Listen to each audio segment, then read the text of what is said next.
Jai Shri Krishna. Happy Wednesday. And today moon is in Shravana Nakshatra, right? It's a full moon. All right. And it's also Guru Purnima today. So definitely I'm going to be talking about the significance of Guru Purnima today.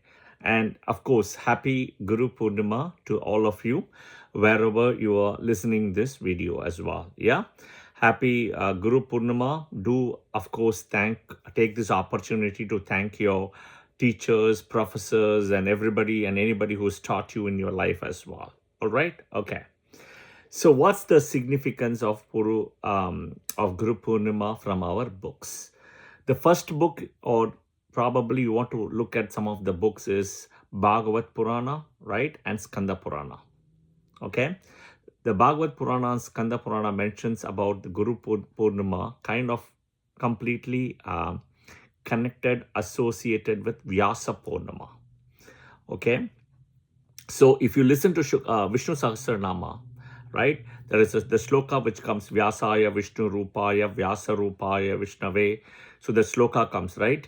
So that the same Vyasa, Veda Vyasa, right? And you can see in Vishnu Sahasranama as well, as I mentioned in the shloka. So it kind of connects to the birth anniversary of sage Veda Vyas. So who is Veda Vyas? If you look at it, Veda Vyas is born to Maharishi Parashara. BPHS, Brihat Parashara, Hora Shastra, right? Same Maharishi Parashara. Who is Parashara? Parashara is born to Shakti, and Shakti's father is Vashishta, right? So, Saptarishi, right? The Vashishta and Arundhati, okay? Vashishta Arundhati's grandson is Parashara Maharishi, and to Parashara Maharishi born is Vyasa, okay? All right. So the Vyasa Purnima is the birth anniversary of sage Veda Vyas, okay, who also happens to be a compiler, right, of the four Vedas, who put like all the four Vedas together and everything for us, right, from Brahma, okay. The Vedas creator, everything is Vishnu. Brahma is the Vedas bookkeeper, right, and the translation, everything came to Vyasa from Brahma, okay. And he also wrote, Veda Vyas also wrote Mahabharat, right? And also the Puranas, right? He also has a big hand in Puranas. Okay. So it's kind of coming to the Vyasa Purnima, right? It's celebrating Veda Vyas. Okay. All right. And Parashara Maharishi is also a big person as well, who was given all the BPHS book, right? Parashara Hora Shastra. Now coming back, the important tattva is the Guru tattva, right? The Guru tattva is kind of accepting the divine teacher's blessings, right? And the Guru tattva reaches the peak potency, okay, in this time of Guru Purnima. Now, incidentally, right? Incidentally, this time Jupiter is also exalted in Cancer. Exactly in 2014, Jupiter was also exalted in Cancer. Okay, so every 12 years only, but the Guru Purnima happens typically every year. All right, so it's part of the full moon. Watch my other video I have published about the 12 full moons. So among the 12 full moons is the Guru Purnima, which is happening today. Okay, and during a full moon time period, right, the moon energy, the Chandra energy, right, the Chandra Soma moon energy amplifies extremely strong, exponentially, okay. And this actually helps to improve the human mind, which is the manas, the emotions, and the spiritual receptivity, okay. The sun moon opposition in a chart, right, always is a blessing in a way, because it's a full moon. Now I also published in my other video, right, maybe it's not for all the 12 ascendants, right, but for the 6 ascendants, definitely yes, okay. But full moon is still a full moon, right? That's the most important thing. So a full moon occurs when the sun, the soul, Surya, right, the soul, is directly opposite to the moon, which is the Chandra, the Soma, which represents the mind. So on Guru Purnima day, this opposition occurs when the sun, right, who is coming into transit in the knowledge sign seeking part of Cancer, right? The knowledge sign, which is Cancer, right? The inquisitive knowledge seeking sign, which is Cancer, right? Casting its full light, right, on the moon. See, the moon has got three important functions, okay? Absorb, filter, and then reflect, okay? That's the most important thing, okay?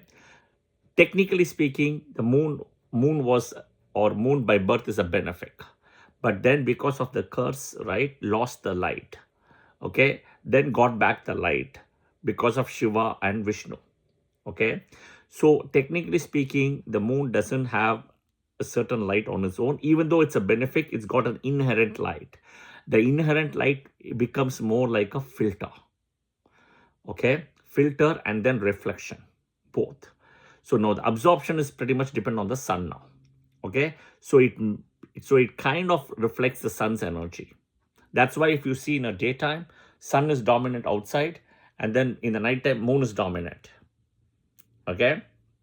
So moon acts as a source in a way for light. Now, so because of this, right, the classical text used to symbolize this as like a guru-shishya relationship, the teacher-disciple bond, okay. So when the mind is full of reception, right, wisdom can be fully reflected, okay. Spiritually, this teaches us that a purified mind can become strong and also become capable of receiving the Guru's grace and blessings. So the three functions is like absorb, filter, and reflect. Okay. So if you read some of the classical text from a Karakatva perspective, signification, Jupiter signifies Dharma, owns the natural 9th house Sagittarius, right? Which is higher learning and cosmic intelligence. Okay. The 9th house alignment, if you see again, Jupiter is the natural ruler of the 9th house, Sagittarius. Because it's a Dharma house, you see not a single planet will get debilitated there. Okay. And Jupiter governs the spiritual teacher and divine luck. We also know Jupiter, Guru Brihaspati, is the guru of the gods itself, right? It's the teacher, is the guide. Okay. From a nakshatra influence, right?